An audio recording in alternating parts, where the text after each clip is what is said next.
national de recherche biomédicale va poursuivre ses recherches dans ce domaine grâce à la coopération belgo-congolaise et en partenariat avec l'IMT d'Anvers en Belgique. La visite du couple royal belge dans cette institution donne plus d'assurances de pérennisation de coopération.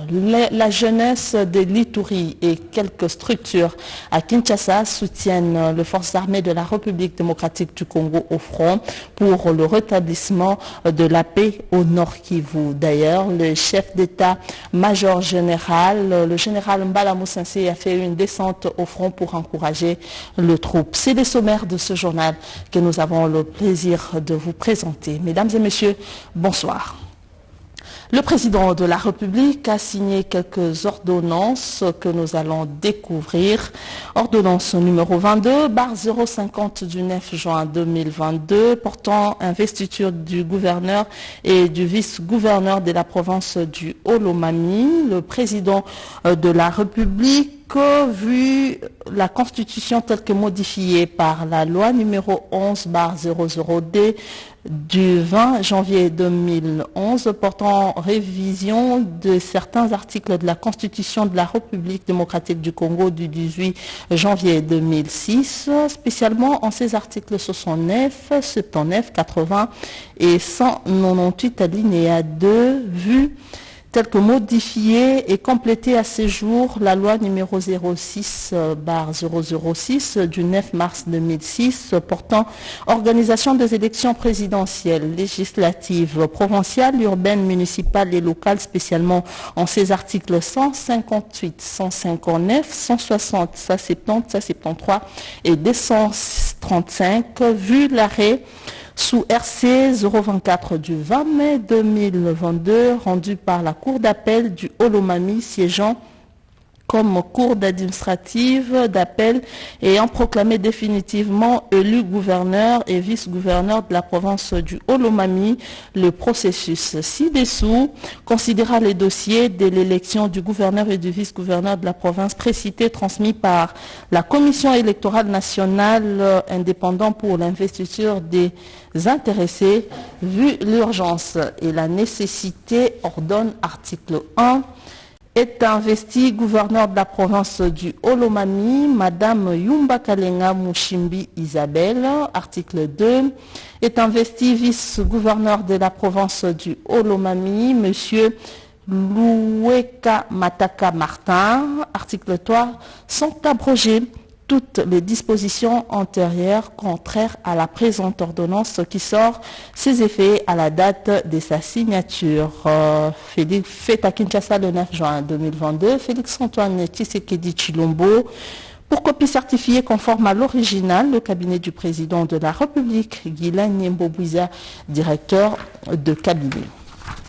Ordonnance numéro 22/051 du 9 juin 2022 portant investiture du gouverneur et du vice-gouverneur de la province du Kasaï central. Le président de la République, vu la nécessité et l'urgence, ordonne article 1. Est investi gouverneur de la province du Kasaï central, M. Kabeya Shikai John. Article 2. Est investi vice-gouverneur de la province du Kasaï central, M. Makita Fwamba Iba Martin.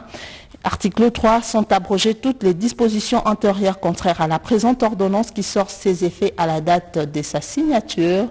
Fait à Kinshasa le 9 juin 2022. Félix-Antoine Tshisekedi Tshilombo, président de la République.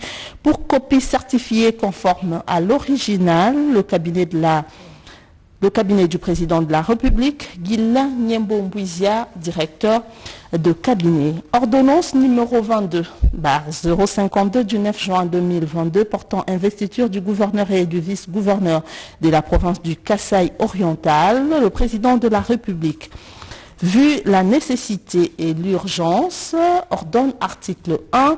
Est investi gouverneur de la province du Kasaï oriental, M. Kabeya Machi Abidi Patrick Mathias. Article 2. Est investi vice-gouverneur de la province du Kasaï oriental, Madame Kalenga Kabongu Julie. Article 3, sont abrogées toutes les dispositions antérieures contraires à la présente ordonnance qui sort ses effets à la date de sa signature faite à Kinshasa le 9 juin 2022. Félix Antoine Tshisekedi Tshilombo, pour copie certifiée conforme à l'original le 9 juin 2022, le cabinet du président de la République, Guilain Nyembo Mbouizia, directeur de cabinet. Ordonnance numéro 22/053 du 9 juin 2022 portant investiture du gouverneur et du vice-gouverneur de la province du Congo central. Le président de la République, vu la nécessité et l'urgence, ordonne article 1, est investi gouverneur de la province du Congo central, M. Mbadou Ndungisi Gu. Article 2, est investi vice-gouverneur de la province du Congo central, M. Nkwanga Maswangi Bilolo. Article 3, sont abrogées toutes les dispositions antérieures contraires à la présente ordonnance qui sort ses effets à la date de sa signature. Félix Antoine Tshisekedi Tshilombo, pour copie certifié conforme à l'original, le cabinet du président de la République, Guilain Nyembo Mbouizia, directeur de cabinet. Ordonnance numéro 22/054 du 9 juin 2022 portant investiture du vice-gouverneur de la province du Kwango. Le président de la République, vu la Constitution, ordonne, vu la nécessité et l'urgence, ordonne, article 1, est investi vice-gouverneur de la province du Kwango, M. Tangandandu Kapalanga Saturne. Article 2, sont abrogées toutes les dispositions antérieures contraires à la présente ordonnance qui sort ses effets à la date de sa signature. Fait à Kinshasa le 9 juin 2022, Félix Antoine Tshisekedi Tshilombo, président de la République, pour copie certifiée conforme à l'original, le cabinet du président de la République, Guilain Nyembo Mbouizia, directeur des cabinets. Ordonnance numéro 22/055 du 9 juin 2022 portant investiture du gouverneur et vice-gouverneur de la province du Sankourou. Le président de la République, vu la nécessité et l'urgence, ordonne article 1, est investi gouverneur de la province du Sankourou, M. Lodi Emongo Jules. Article 2, est investi vice-gouverneur de la province du Sankourou, M. Bekanga Ansala Patrick. Article 3, sont abrogées toutes les dispositions antérieures contraires à la présente ordonnance qui sort ses effets à la date de sa signature. Fait à Kinshasa le 9 juin 2022, Félix Antoine Tshisekedi Tshilombo, président de la République, pour copie certifiée conforme à l'original, le cabinet du président de la République, Guilain Nyembo Mbouizia, directeur de cabinet. Et enfin, ordonnance numéro 22/056 du 9 juin 2022 portant investiture du gouverneur et vice-gouverneur de la province du Tanganyika. Le président de la République, vu la nécessité et l'urgence, ordonne article 1, est investi gouverneur de la province du Tanganyika, Madame Ngungwa Mwayuma Julie. Article 2, est investi vice-gouverneur de la province du Tanganyika, M. Massamba Massamba Ferdinand. Article 3, sont abrogées toutes les dispositions antérieures contraires à la présente ordonnance qui sort ses effets à la date de sa signature. Fait à Kinshasa le 9 juin 2022, Félix Antoine Tshisekedi Tshilombo, président de la République, pour copie certifiée conforme à l'original, le cabinet du président de la République, Guilain Nyembo Mbouizia, directeur de cabinet. Poursuivons avec l'actualité. L'avenir de la recherche biomédicale en République démocratique du Congo affiche une certaine assurance grâce aux formations assurées par la collaboration belgo-congolaise. L'Institut national de recherche biomédicale INRB, qui entretient cette collaboration avec l'IMT d'Anvers de Belgique, a été visité par le couple royal qui séjourne depuis déjà 3 jours à Kinshasa. Reportage Patrick Michel Moukoui.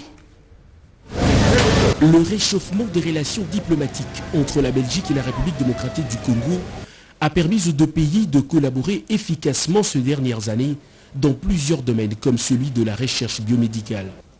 Le couple royal belge était sans doute émerveillé de palper les fruits de cette collaboration pendant sa visite aux installations de l'Institut national de recherche biomédicale de Kinshasa, tenu de main de maître par le célèbre virologue congolais, le docteur Muyembe Jean-Jacques.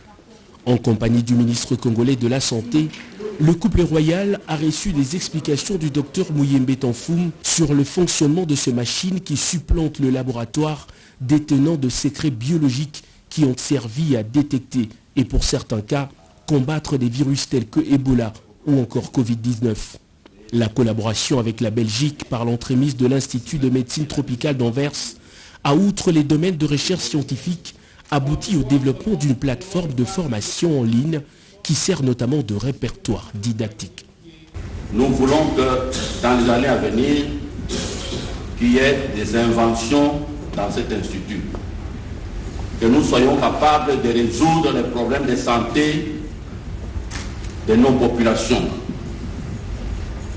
Et en tant que président de l'Académie nationale des sciences, hier, j'ai dit, nous sommes formés, nous comptons beaucoup sur cette collaboration que nous avons entamée avec la Belgique, avec l'IMT Anvers et avec d'autres universités flamandes et francophones en Belgique, pour que cette amitié soit le socle du développement de notre pays et pourquoi pas de la Belgique. Pour couronner ce passage du couple royal à l'INRB, Sa Majesté le roi Philippe a reçu du docteur Muyembe les symboles et attributs du pouvoir cubain en reconnaissance de la volonté de la Belgique à maintenir en état la collaboration avec la RDC. Grâce au partenariat belge, le Congo entretient son génie du domaine biomédical au travers de formations et assure sereinement l'après-Muyembe. Et puis la reine de Belge a visité quelques projets soutenus par la première dame de la République. Sa Majesté Mathilde a désormais une idée claire de la vision de la première dame. La distinguée Denise Nyakero Tshisekedi a renseigné son note des actions phares menées avec le soutien de sa fondation plus forte pour le bien-être de la population. Reportage Naïcha Kialamouila, Patrick Michel Moukouy et Charmant Lelo. Un dîner de taille que mérite bien un couple royal comme celui de la Belgique. Après une longue journée caractérisée par les visites et les discours à l'esplanade du Palais du Peuple, devant les deux chambres du Parlement, Sa Majesté le roi Philippe de la Belgique et la reine Mathilde ont été conviés dans la soirée à la Cité de l'Union africaine au banquet officiel offert en leur honneur par le couple présidentiel de la République démocratique du Congo. À 20h locale, le couple royal a été accueilli à son arrivée à la paillote de la résidence présidentielle par le chef de l'État Félix Antoine Tshisekedi Tshilombo et la très distinguée première dame Denise Nyakero Tshisekedi. Le couple présidentiel et ses hôtes ont toasté à l'honneur de peuples belges et congolais qui aujourd'hui ont tourné la page coloniale pour affermir l'amitié et les relations bilatérales entre Bruxelles et Kinshasa. Le chef de l'État Félix Tshisekedi a, dans son mot des circonstances, salué le soutien de la Belgique pour la RDC au sein des instances internationales. La confirmation de l'engagement de la Belgique pour la stabilisation et la poursuite du processus de démocratisation de notre pays est pour moi un motif essentiel de confiance dans l'avenir. La coopération multiforme qui existe entre nos deux pays doit être renforcée au regard des enjeux internationaux actuels qui exigent la conjugaison de nos efforts. Comme on dit en Belgique, l'union fait la force. Je salue également votre soutien personnel tout à l'heure au Palais du Peuple, ainsi que celui du gouvernement à travers son Premier ministre Alexander De Croo, tout à l'heure au point de presse, et je souligne la nécessité de plus que jamais travailler ensemble en toute équité dans ce monde globalisé. Sur ces mots, je vous invite ici, ainsi que toute l'assistance, à lever vos verres et boire en l'honneur de nos deux peuples et de la consolidation des relations bilatérales entre nos pays. Que vive la République démocratique du Congo, Que vive le royaume de Belgique. Le roi de Belge n'a pas manqué à son tour de remercier le peuple congolais ainsi que les autorités congolaises pour le chaleureux et amical accueil de leur arrivée au sol congolais. Le Premier ministre congolais et belge, les officiers militaires, les officiels, ainsi que quelques invités de marque, tous ont pris part au repas d'amitié belgo-congolaise sous les bonnes mélodies musicales congolaises.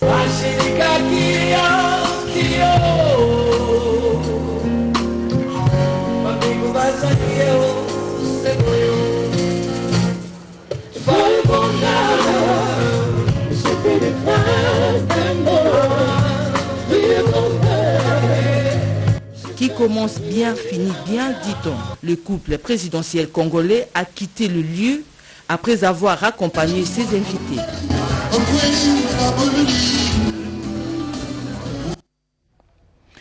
Devant le Parlement réuni en congrès, le roi belge, Sa Majesté Philippe, avait prononcé un discours dans lequel il a parlé de réchauffement des relations et le soutien de son pays pour la sécurisation de l'Est. Quelques personnalités ont réagi favorablement par sa décision.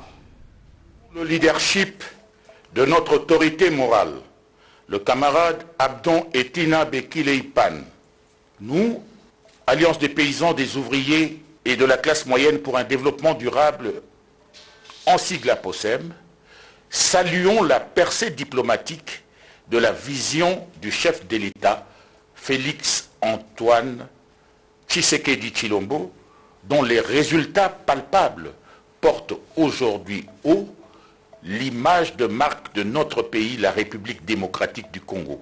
Par rapport à la visite du couple royal belge, APOSEM salue le courage de Sa Majesté le roi Philippe qui s'est prononcé clairement sur la question de l'intangibilité des frontières de notre pays par rapport à ses voisins. La restitution des œuvres d'art à la République démocratique du Congo, au-delà de l'aspect symbolique, vaut rédemption de l'âme de tout un peuple et traduit un nouveau départ dans la relation bilatérale RD-Congo-Belgique. Par la même occasion, APOSEM réitère son soutien au commandant suprême des forces armées de la République démocratique du Congo, FARDC, et de la police nationale, qui a fait de l'intégrité nationale son combat le plus solennel tout au long de son premier mandat et pour l'avenir de notre pays. Ainsi donc, avec Félix Antoine Tshisekedi Tshilombo, une nouvelle page de l'histoire de la RDC vient de s'ouvrir. Nous sommes les archives, c'est le thème retenu cette année pour la célébration de la Journée internationale des archives, commémorée cette année à l'Institut national des archives du Congo où il est organisé plusieurs activités et journées portes ouvertes. Eric Kabamba, Bijou et Kamba, Betty Amani pour le reportage.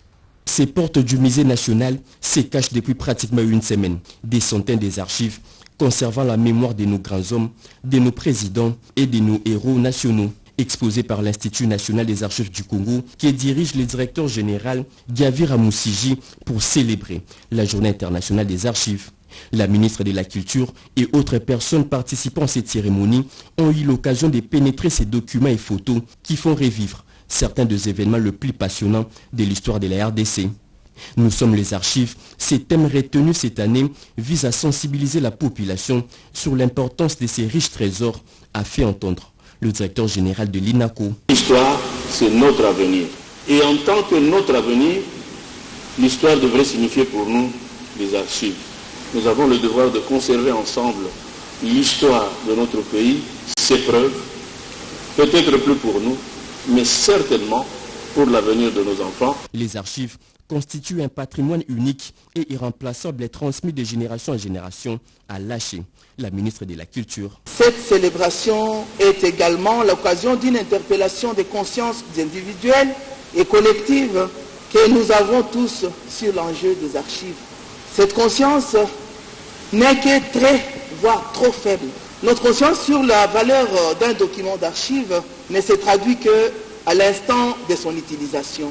La population est appelée à visiter l'Institut national des archives du Congo, situé sur l'avenue de la Justice, pour découvrir les dates clés de l'histoire du Grand Congo. La première réunion des États africains atlantiques se tient à Rabat, au Maroc, depuis hier. Cette initiative de Sa Majesté Mohamed VI, roi du Maroc, réunit plusieurs pays de l'Afrique qui partagent le corridor bleu atlantique. Reportage Rodé Panda. La première réunion ministérielle des États africains atlantiques s'est tenue à Rabat le 8 juin 2022 à l'invitation du Royaume de Maroc. Les ministres participant à cette rencontre ont particulièrement salué la vision de Sa Majesté le roi Mohamed VI pour faire de l'espace africain atlantique un cadre de coopération interafricaine pour réactiver ces cadres géostratégiques de concertation entre les pays africains atlantiques, notamment la RDC, le Maroc, le Gabon, le Cameroun, la Guinée et d'autres. Les participants ont souligné que cette première réunion se tient dans le contexte régional, international, très particulier et plein de défis pour les pays de la région. Ils ont réaffirmé leur ferme volonté de poursuivre le dialogue autour des principes communs, les enjeux partagés et les intérêts convergents en vue de faire de l'espace africain atlantique une zone de paix, de stabilité et de prospérité. Reconnaissant la nécessaire recherche de convergence politique, de potentiels économiques et de défis sécuritaires à relever, les différentes délégations ont exprimé leur profonde préoccupation quant aux menaces de plus en plus complexes posées par le terrorisme, les crimes transnationaux organisés. Pour ces ministres, la nécessité d'agir collectivement s'impose à travers une coordination des actions avec un ensemble de thématiques stratégiques et secteurs structurants en vue de répondre aux impératifs de sécurité et de développement durable. De manière unanime, ils ont exprimé leur plein soutien à la conférence des États africains atlantiques en tant que cadre pour capitaliser les opportunités mutuellement avantageuses de coopération. Parmi les résolutions, il a été décidé de poursuivre les échanges de coopération et de coordination à un dialogue politique et sécuritaire autour des thématiques de lutte contre le terrorisme. Établir 3 groupes thématiques chargés de dialogue politique et de sécurité, l'économie bleue, la connectivité maritime et l'énergie pour un développement durable. Ainsi, 3 chefs de file ont été désignés pour diriger ces 3 groupes thématiques, à savoir le Nigeria, le Gabon et le Cap-Vert. La province du Congo central sollicite l'accompagnement de l'Inspection générale de finances pour la bonne gestion de recettes de l'État dans cette partie du pays. Sollicitation faite par le nouveau gouverneur de cette province, Guy Mbadou, à Jules Alingeti au cours d'un entretien. Eric Kabamba pour le commentaire. Il est surchargé aujourd'hui à l'Inspection générale de finances. Paul Sampou, vice-président de la Fédération internationale des droits de l'homme, était le premier à être reçu par l'inspecteur général de finances, chef de service Jules Alingeti. Pendant près de 30 minutes, l'hôte des marques de chef de service est venu féliciter l'inspection générale de finances pour son implication dans la lutte contre l'impunité et a promis d'être désormais les porte-parole de cet organe au niveau international. Une décision prise suite au travail combien important qu'abat l'IGF chaque jour pour le redressement des finances publiques en RDC. Élu dernièrement comme gouverneur de la province du Congo central, Guy Badou est venu solliciter l'accompagnement de l'expertise de l'IGF durant tout son mandat, car il compte faire de la bonne gouvernance un des piliers clés durant son passage à la tête de cette province. Bientôt, nous allons être invités à prendre nos fonctions et pour nous, c'était important de manière symbolique. La bonne gouvernance va être l'un de nos piliers de notre action. Et donc, pour cela, l'accompagnement de l'inspectorat est primordial. Souhait accepté par le numéro 1 de l'IGF. Nous sommes aussi très contents de voir sa ferme volonté d'implémenter la bonne gouvernance dans sa province. Depuis près de 2 ans, l'IGF travaille sous la vision du chef de l'État, Félix Antoine Tshisekedi Tshilombo, sur l'implémentation de la bonne gouvernance en République démocratique du Congo. Les jeunes de l'Ituri, province voisine du Nord Kivu, sont plus que déterminés à en finir avec l'insécurité causée par le groupe rebelle. Ils ont organisé une nouvelle marche de soutien aux forces armées de la République démocratique du Congo qui se battent au front contre le M23 et d'autres groupes armés. Ils saluent les actions menées par les forces armées et les gouverneurs militaires. En forces armées engagées sur les différentes lignes de front s'enchaînent en Ituri. À leur tour, les différentes structures des jeunes, avec à la tête les conseils provinciaux de la jeunesse de l'Ituri, ont marché le mardi 7 juin à Bunia pour encourager le vaillant élément de FARDC à venir à bout des groupes armés locaux et étrangers qui troublent la quiétude de la population. Une marche marquée par des recommandations formulées notamment à l'endroit des décideurs. À la communauté internationale, la MONUSCO, de jouer correctement leur rôle conformément à son mandat dans la province de l'Ituri et à l'est de la RDC. Au gouvernement congolais de prendre au grand sérieux les enjeux diplomatiques et sécuritaires de nos relations avec les 9 pays voisins. De doter aux forces armées de la République tous les moyens matériels de guerre et financiers pour chasser tous nos agresseurs et sécuriser l'intégrité de nos territoires congolais. À la population congolaise et sa jeunesse, d'avoir la confiance à notre armée congolaise, étant la seule armée de notre pays, de collaborer étroitement et efficacement avec la FARDC, la PNC et le service de l'intelligence pour dénicher et mettre hors d'état de nuire tous les ennemis de notre pays. Aux jeunes leaders de l'Ituri de lancer une mise en garde sévère à tous ceux qui veulent déstabiliser le pays de Lumumba. Au Rwanda, qui se cache derrière l'M23, qui est en train d'opérer sous casquette de M23. C'est une mise en garde sévère à tous les groupes armés qui sont en train de jouer au jeu de la balkanisation. Et donc, les jeunes, nous nous sommes dit, nous devons soutenir notre seule armée, les FARDC. Dans sa déclaration lue au rond-point Sonas sur le boulevard des Libérations, les conseils provinciaux de la jeunesse a loué le travail abattu par les commandants des opérations militaires en Ituri, le lieutenant général Luboya Kashama Johnny et toute son équipe. Des actions qui ont permis de pacifier de nombreuses zones jadis sous contrôle des groupes armés avant l'instauration de l'état de siège. C'était donc là l'essentiel de l'actualité de ces 19h de la RTNC. Mesdames et messieurs, nous suspendons momentanément l'actualité sur nos antennes. Elle vous reviendra dans 30 minutes avec Sandra Nyangui pour la grande édition du journal de 20h. Moi, je vous retrouve demain avec le même plaisir. Au revoir.